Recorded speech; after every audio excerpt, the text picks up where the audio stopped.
Hey Transformers, so good to be with you again on this third day of our devotions. This is day 3 of our speaking leadership lessons from Jesus Christ, the greatest leader who ever lived. We've been looking for the last couple of days on the aspect of servanthood, and we said it's a key ingredient for anyone who wants to be a successful leader. We've said before, and I'll remind us that whatever space you find in, whatever country you're in, people are hungry for servant leaders. In fact, our countries are going down, organizations are going down, not because of anything, but because we have leaders who are bosses, who lord it over the people who do not want to serve those that they lead. But God has called us, if you're going to make a difference, influence people out there to be servants in our way of doing things. And when we started, we looked at, as we're building on the aspect of maturity as a key necessity for any person who's going to be a servant leader, we looked at various areas that you and I need to grow in, and we picked the example of Jesus Christ in Luke 2:52, and we said, you know what? You and I as a leader must grow in our capacity. We must mature in our capacity.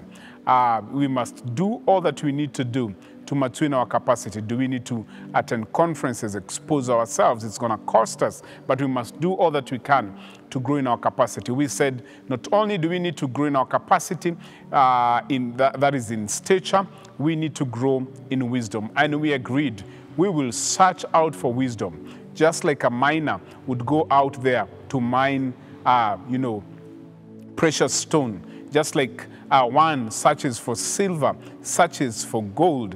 You can imagine the toil that they go through, the risks that they expose themselves to, the energy that they dispense trying to get that precious stone. In the same breath, the writer of the book of Proverbs is challenging us to do the same as we search for wisdom. That's how key wisdom is as far as leadership is concerned. Listen to me, friend of mine. You've got to be better today than you were yesterday. Don't remain at the same level. Be a better leader today than yesterday. Don't be that person who acts like they've arrived. No.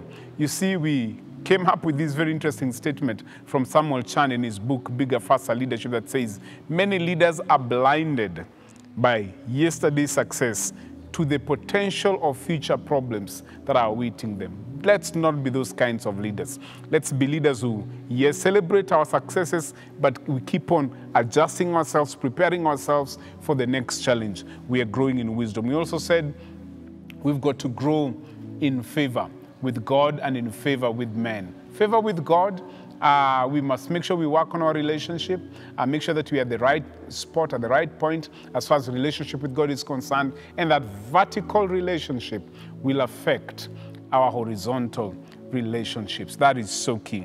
And then on yesterday, we started picking on the marks of maturity. And we picked the first one, personal security. We said it is very important for a leader to be personally secure, to be self-aware. Which helps you to be personally secure. A leader who is able to be confident and secure in their skin, who's not intimidated when they see others arise, who sometimes may look, for that matter, sometimes more gifted than we are. A leader who doesn't think they have the monopoly of ideas. A leader who's able to sit down and embrace other people's ideas and even give credit to them, because you're personally secure. You're not intimidated. You don't look at people as if they're coming to dislodge you. You're a leader who's so secure. You understand that the goal is more important than the role that you play. That is key, and that is very, very important. And I gave you a progressive process that you could use, especially in becoming self-aware on your way to being secure as you build your leadership journey. That one, you've got to know yourself. That's self-awareness. Once you've known yourself, known your weaknesses, your strength, you've got to embrace yourself, accept who you are. Work on what you can, change on what you can change. If there are giftings that you don't have, accept it. And then get over yourself. Get to understand the spotlight is not so much about you. It is about the people that you serve, the people that you care for, the people that you want to influence. It is about the people. And then lastly, give yourself to serve. Wherever you are, give yourself to serve. That's how we bring out or we cause a difference. That's how we influence our spaces. Give yourself to serve. That is so key. Today we want to pick the second mark of maturity. The second mark of maturity that we are picking today on this day 3 is what we call people smart. The first one was personal security. The second one is being people smart. And people smart is simply having emotional intelligence. You know how to handle people. You know how to build teams to achieve your goals. You become a person who knows how to handle people, and all people, the difficult ones, the pleasant ones, the tall ones, the short ones, the skinny, the fat, are the ones who you get along with, the ones you don't get along with, the ones I normally call VDPs, very draining personalities, the egocentric ones. And God has a sense of humor. Sometimes He gives us a mix of all these kinds of personalities. You know, as a leader, you must I must confess, and I'm sure if you're honest with me, you'll also do that. There are people sometimes you lead and you're like, I wish, God, you could take this cup away from me. I mean, you're like, God, why did you bring this person across? Why did you bring this person near me? Why did you bring this person to the space that I'm leading? But interesting enough, those are the people that God keeps there. Doesn't even move them. He keeps there. Sometimes the people who move faster are the pleasant ones. But the ones who are VDPs, God makes sure they stay there. And maybe it's really to help us become better leaders and to hone our skills. So be able to handle people, the ones you like, the ones you don't like, you know, of all ages, the young, your age, the older ones, and learn how to build teams and to achieve, that will help you achieve your goals. That's being people smart. Jesus knew how to handle all people around him. He knew how to relate with children.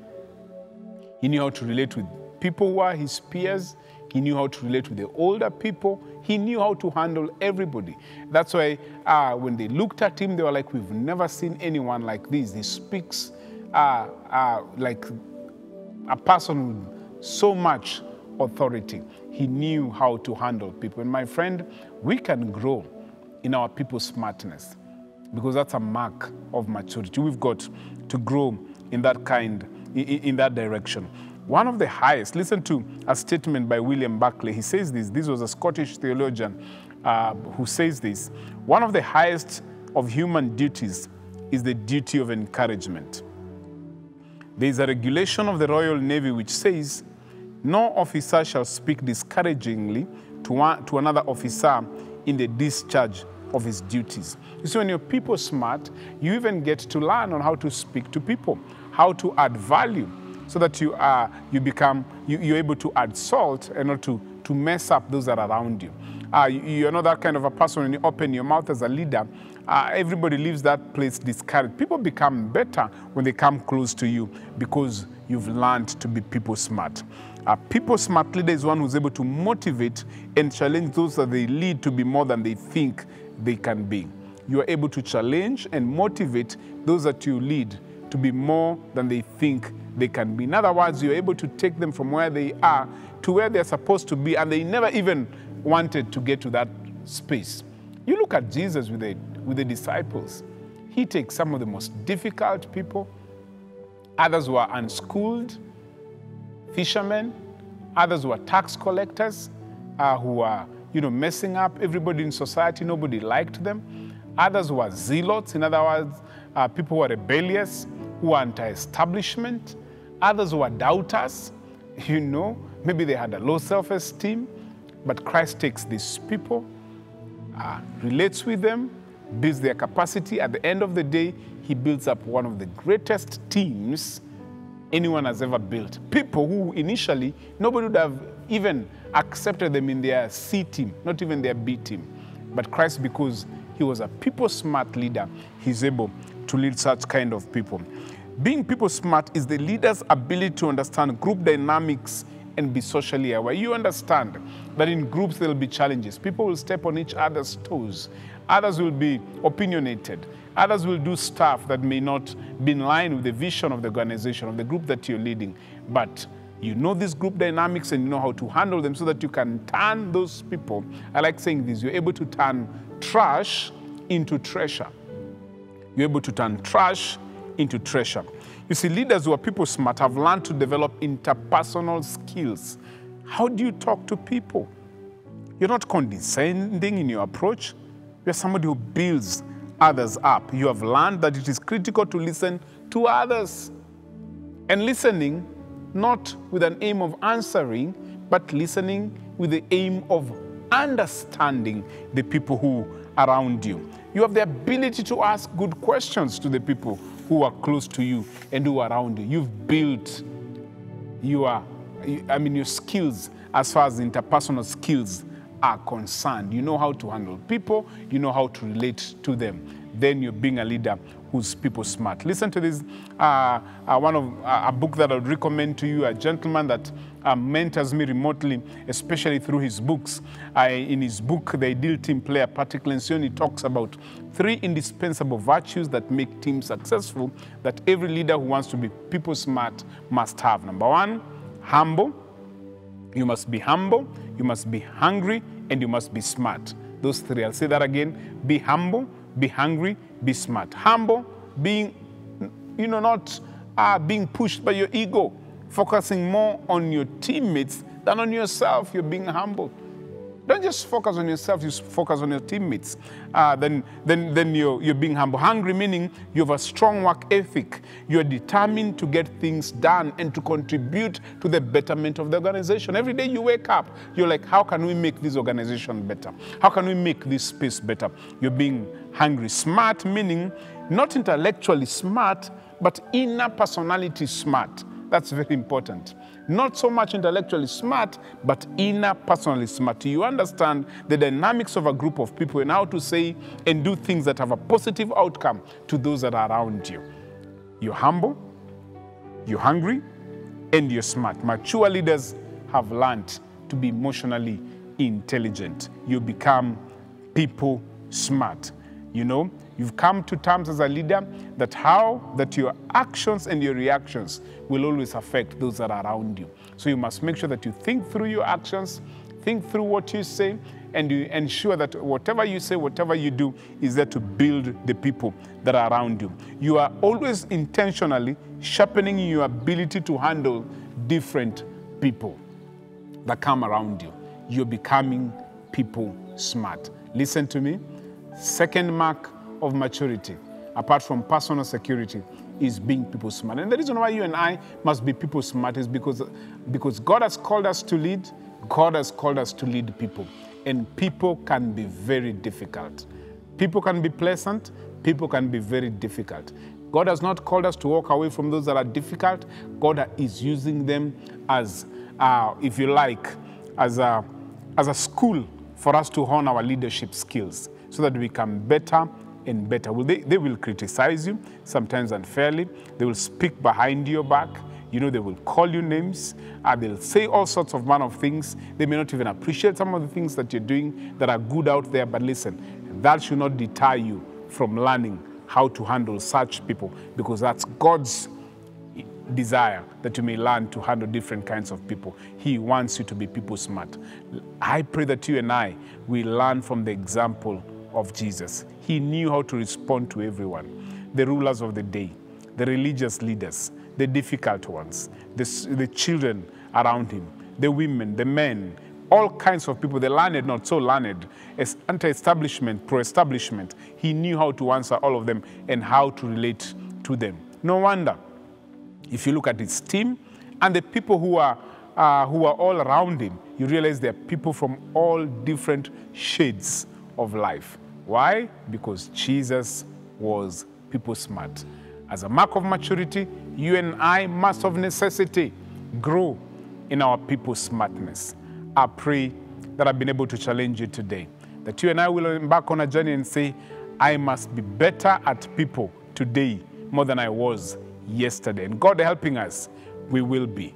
That's an aspect of servanthood. That is key if you're going to grow in maturity. May God bless you. I pray that you will join us tomorrow as we look at the third mark of maturity as far as servant leadership is concerned. Again, if this has blessed you, like you've always appealed, connect with us, especially in feeding many who've been affected by this pandemic. There's a pay bill number scrolling down on your screen, 991648. That's the number, and the account number is Food Bank. Join us. Let's put a smile on some children's faces around us. I pray that God will bless you. Let me pray for us. God, I pray for my viewer, wherever they are, bless them. Make them better leaders. Help them to learn how to handle people, all kinds of people around them. That, Lord, in this leadership journey, there will be people smart. God bless you. In Jesus' name, shalom.